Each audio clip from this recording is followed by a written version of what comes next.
What's going on, everybody? It's your boy Gage. Welcome to the channel. Today, I'm thrilled to be showing off a build of the Gardevoir Fairy Box deck profile from the Sun and Moon format of the Pokemon trading card game. This is specifically pre-tag team format. So the reason that I am choosing to be able to show off one of these legacy decks from the history of the Pokemon game is because of the fact that I do think that this is actually a fun format to revisit.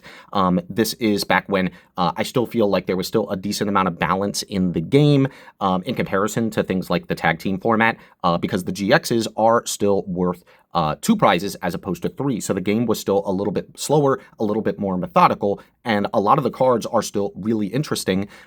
This is also one of the last formats in which we had the ability to actually play fairy-type Pokemon, which I do hope that at some point in the future the Pokemon Company considers re-implementing. Not sure why they ever removed fairy types from the trading card game to begin with. But this is one of the really fun decks that you could play, a very powerful strategy back in the day during the heyday of the Sun and Moon format for the GXs in particular. So I'm excited to show this off, to be able to talk a little bit about the history of the game and show off a deck that at one point in time was a contender for one of the best decks in the format. So yeah, without further ado, I am going to hop right into it. So one of the obviously biggest parts of the deck is the Gardevoir, and that is we're playing 3 copies of Ralts, 1 copy of Kirlia, and 2 copies of Gardevoir. So the ratios might look a little wonky. It is very intentional. So the reason is because a lot of the cards in the deck are searchable. The other thing is that, for example, we're only playing the 1 Kirlia just in case if we wanted to be able to, go up through the evolution line regularly, but we are choosing to play things like Rare Candy, which allow us to skip the middle stage, right? So we can go straight from a Ralts into our Gardevoir, so it isn't necessarily required for us to be able to go into the Kirlia. So as far as the Ralts and the Kirlia themselves, there really isn't much to write home about. They really are just a means to an end to be able to get into the Gardevoir itself, which the Gardevoir is kind of the main backbone of the strategy, because it has really good ability as well as a decent attack as well. First and foremost, it has the Secret Spring ability, which once during your turn allows you to attach a fairy energy from your hand to one of your Pokemon. So obviously, energy acceleration is always just really good to have in the Pokemon trading card game. It means that you are, it doesn't lock you into the types of Pokemon that you can attach those fairy energies to as well. So you don't necessarily have to play just all fairies. Especially if the Pokemon that you're playing, even if they are non-fairy, they just use regular, colorless energy. So that is just really good at being able to accelerate energy so that obviously you can attack a lot easier. So a lot of the times your Gardevoir, though it won't be an attacker itself, a lot of the times it'll just be kind of chilling in the back, can be used as an attacker in itself. And one of the attacks it can use is Infinite Force, which says this attack does 30 damage times the amount of energy attached to both active Pokemon. So obviously you can, in a pinch, attach a bunch of energies to the Gardevoir itself and then use it as an attacker. And if your opponent just so happens to have a bunch of energy attached, that just makes it so that that attack is that much stronger. So while I mentioned that you don't necessarily have to use it as an attacker, if necessary, you certainly can. It does have a GX ability that I feel is a bit lackluster. It says that for 1 energy, you can shuffle 10 cards from the discard pile into the deck, which I guess in a grind game, if you really have to, you certainly can utilize. But there are other cards in the deck that just have better uses for the GX ability that I felt were much more important to highlight. So Gardevoir is just the centerpiece of the deck, and is just a very powerful Pokemon in on itself. So we are also choosing to play 2 copies of Alolan Ninetales GX, as well as 3 copies of Alolan Vulpix. So really, really powerful cards to be able to play. Unlike the Ralts, the Alolan Vulpix actually has a decent utility because of the Beacon attack, which for a free attack, you don't have to attach any energy to utilize. You can search your deck for up to 2 Pokemon, reveal them, and put them into your hand. It doesn't have a restriction as to the type of Pokemon that you could choose. So it could be any type. It could be it could be a basic or an evolution. So this is actually one of those cards where if it is out in the active, I don't mind having, because I don't have to commit any energy, and it can be used to go ahead and either, search for the Ninetales to go ahead and evolve right into it from the next turn, or you could use it for, to search for other missing pieces for some of the other Pokemon that we're playing in the deck, like the Gardevoir.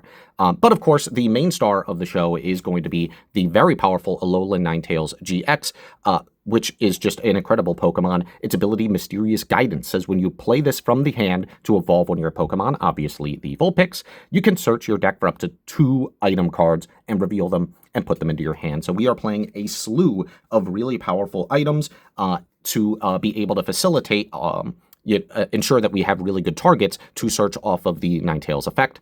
And the Snowy Wind attack for 70 damage says this attack does 30 damage to one of your opponent's bench Pokemon. So 70 damage is nothing to scoff at. You might have noticed, like, what I love about this format, and the reason why I feel like tag teams were just so busted, is because the HP threshold is still a lot lower. Gardevoir herself is one of the Pokemon that actually has like one of the highest HP thresholds in this format at 230, whereas Ninetales, for example, only has 200. So I do like that the power level is low enough to where it doesn't feel overwhelming to be able to remove some of the very powerful Pokemon in this format. And so 70 in the modern format might not be all that much, but in this format, that represents pretty much a third to a half of the Pokemon's HP, which is very powerful. And the fact that it has the ability to do bench sniping just makes it that much better at being able to kind of whittle down your opponent's Pokemon from the bench. You could use that to try and take out some of the basics that have yet to evolve, or you could use it to whittle down some of your opponent's evolution Pokemon so that when it does come into the active, the Snowy Wind will be able to hopefully either take it out or do a decent amount of damage to put it within KO threshold. And it has the Sublimation GX ability, which says if your opponent's active Pokemon is an Ultra Beast, it's straight up knocked out. That's obviously busted. This is the format where the Ultra Beasts are actually a legitimate threat to be able to play against. So being able to have this in your back pocket just to be able to put those types of decks in check is just incredibly powerful. And so Ninetales is just going to be one of the main attackers, as well as the one of the main consistency pieces because of its ability. And so I'm also choosing to play the Swampert engine. So I'm playing 2 copies of Swampert, 1 copy of Marshtomp, as well as 3 copies of Mudkip. So the reason that I'm choosing to play this engine is because one of the things the deck lacks is a consistent draw engine, and Swampert fulfills that role. The Mudkip and the Marshtomp really aren't much to write home about. We're really just using it to be able to go right into our Swampert, which has the ability where once per turn, you can discard a card, and if you do, draw 3 cards. It's just really good. It is a card that makes it so that you always have the ability to see more of your cards each and every turn. We're playing a bunch of evolutions, so we really want to make sure that, because we're a combo-based strategy, we want to make sure that we're always consistently seeing the pieces that we need to ensure that we're able to go into our myriad of different evolutions. So the Swampert really makes it so that we are not bricking, and it does actually have a pretty decent attack in Hydro Pump, where it says this attack does 20 more damage times the amount of water energy attached to this Pokemon. We're actually not choosing to run any water energy. You certainly could tech a couple, but I found that the 80 in on itself is actually just really good for just a basic, not a basic Pokemon, but a 1 prize Pokemon. Just because the fact that you are constantly attaching energies off of your Gardevoir for free means that it can be really easy for you to be able to just kind of power this up on the bench. And if it needs to be used as an attacker in a pinch, it certainly could be. So Swampert just kind of neatly kind of brings the deck together. And so that is why I am choosing to play this engine in particular. And so for the last Pokemon that we're choosing to play, it's actually teching 2 copies of Tapu Lele GX. It has the Wonder Tag ability, which says when you play this from the hand to the bench, during the turn, you may search your deck for a supporter card, reveal it, and put it into your hand. So similarly to the Alolan Ninetales, where that card is able to search for item cards. The Tapu Lele in particular is able to search for supporters, so we're also playing a slew of just really good supporters to be able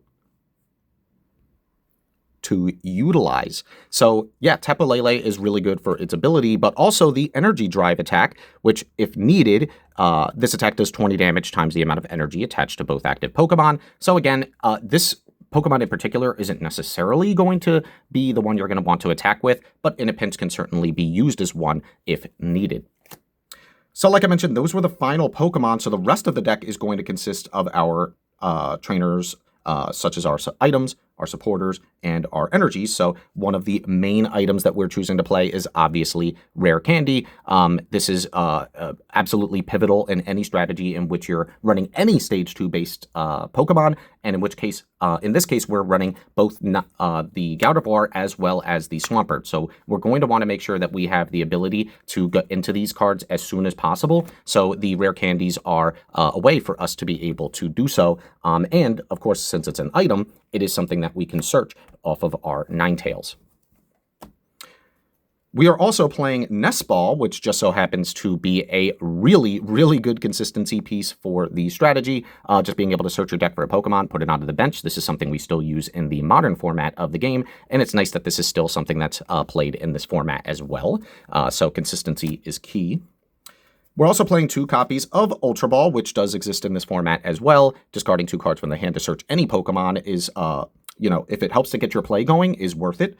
And in this format, we have access to Timer Ball, which says you can flip 2 coins, and for each heads, search your deck for an evolution Pokemon. So we are playing a decent amount of evolutions, some stage 1s, but mostly we're going to want to search for our stage 2s. Yes, it is on a coin flip, but chances are you'll at least get 1 search, and obviously if you're really lucky, you can actually get 2 searches. So I like this split. You could certainly play around with the ratios, but given that you don't necessarily need to do too much searching just based off of how much consistency the deck already has, I like this split in particular, especially since they are both searchable off of the Ninetales.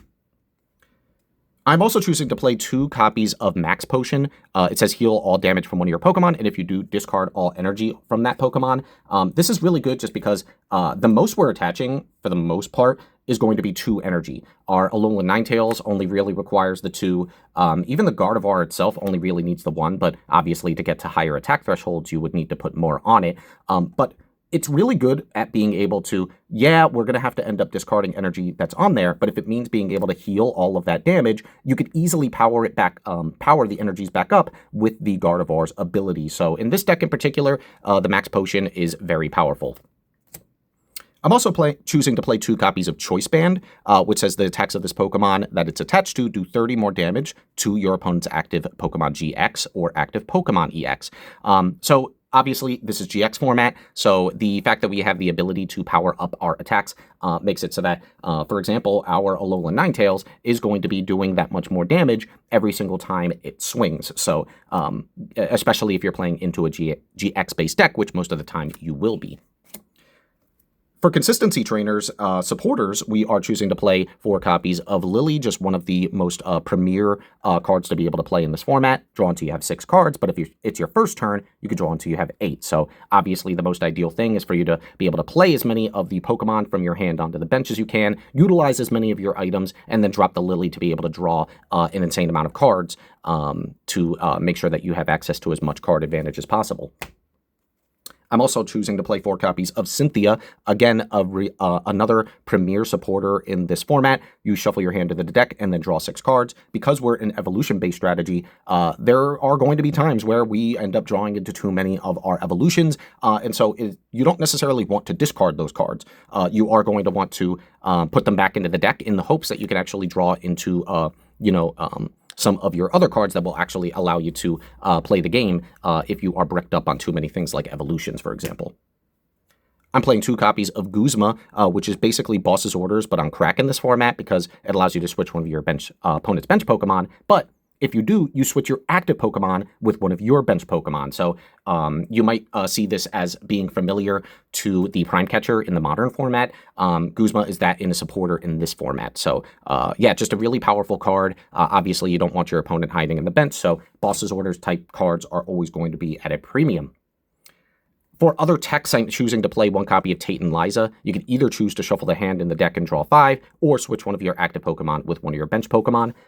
And I'm choosing to play one copy of Acerola, which says put one of your Pokemon that has any damage counters on it and all cards attached to it into your hand. So this is just a really good utility because obviously it does represent being able to heal your opponent's Pokemon in a pinch. But there are going to be certain instances in which maybe you already have you have a Gardevoir in play, it's taken a decent amount of damage, but you already have a Ralts and a Rare Candy.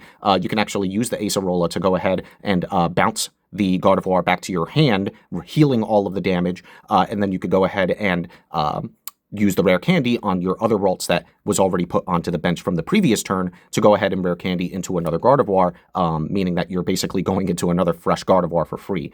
So there's really interesting combos with this. Obviously, if you need access to kind of a pseudo switch in a pinch, if you have a Pokemon in the active that you really want to be able to get out of there, you go ahead and bounce that Pokemon that has the damage counters back to your hand.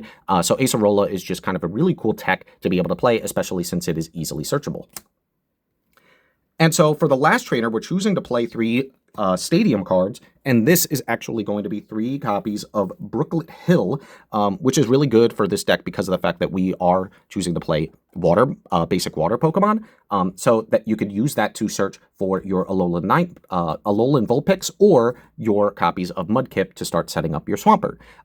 A lot of the times you can also just use it as a counter stadium. A lot of decks have access to really good stadiums on their end. And so Brooklet Hill being able to make it so that you are able to take away your opponent's stadium in a pinch is really good. So yeah, that is the final trainers that we're choosing to play in the deck.